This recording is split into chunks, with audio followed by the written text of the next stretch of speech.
What is going on, guys? It's Bucky and welcome to your fifth tutorial in HTML5. And in this tutorial I'm going to be talking about some styling using CSS and also the new version of CSS called CSS3. However, I want to mention this first.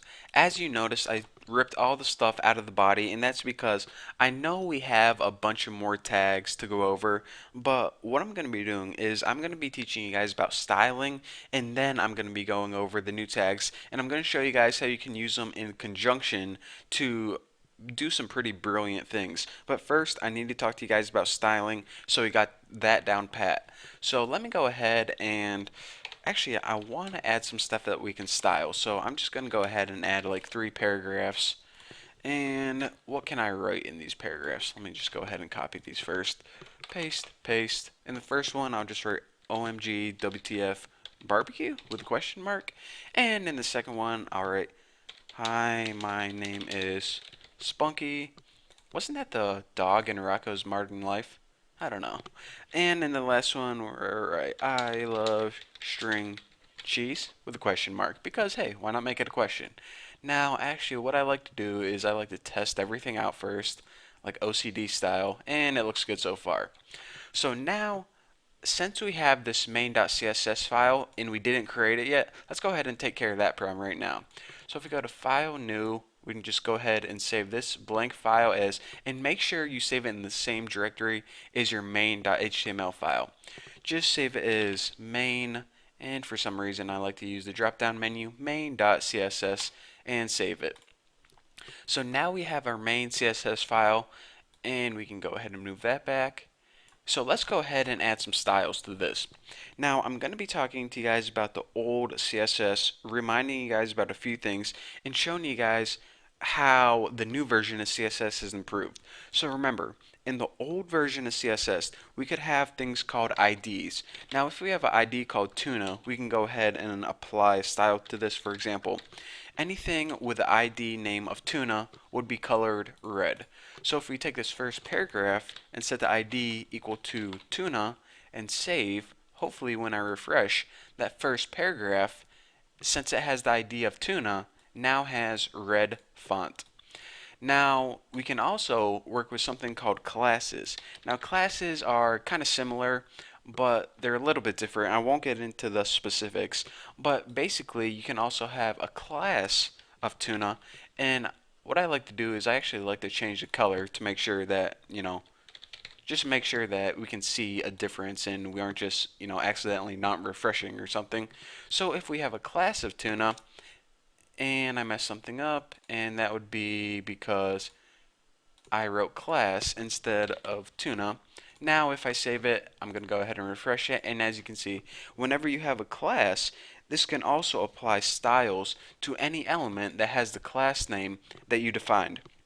Now aside from that, I'm only going to be talking about one last thing, and that is that you can have something like this, p.tuna, and what this is telling CSS is basically, I want to apply this style right here to anything that has the tuna class, but it has to be a paragraph. So if you had something, I don't know, like in a span or something, and it had the class of tuna, but it wasn't in a paragraph, then it wouldn't be affected. So if you go ahead and save both of those and refresh, you can see that since this first one is a paragraph and it also has the class name of tuna, then that's why it turns blue. Now you're saying, okay, I knew all that. This is nothing new.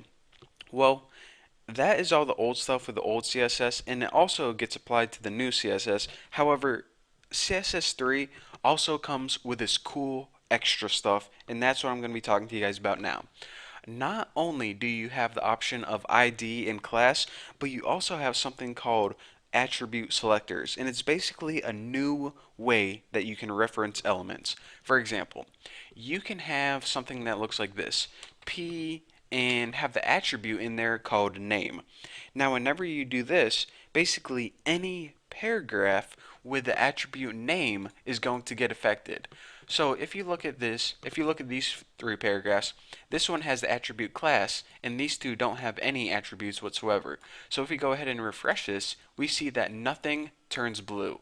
However, if we give this second one a name, and it doesn't matter what you set it equal to, set it equal to Larry or something, you can go ahead and save that and refresh and check it out.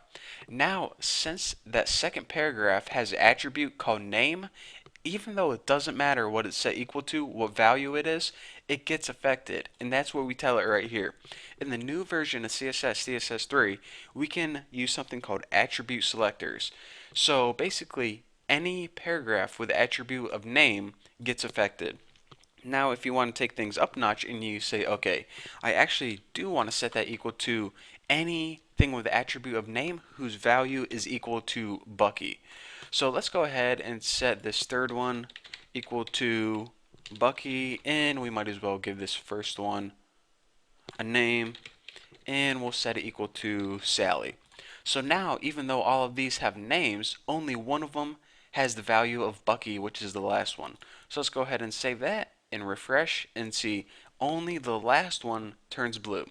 So that's kind of the beauty of CSS3. We can work with something called attribute selectors, and what happens in that case is basically you reference an element by any attribute, whether the attribute alone or the attribute with a given value.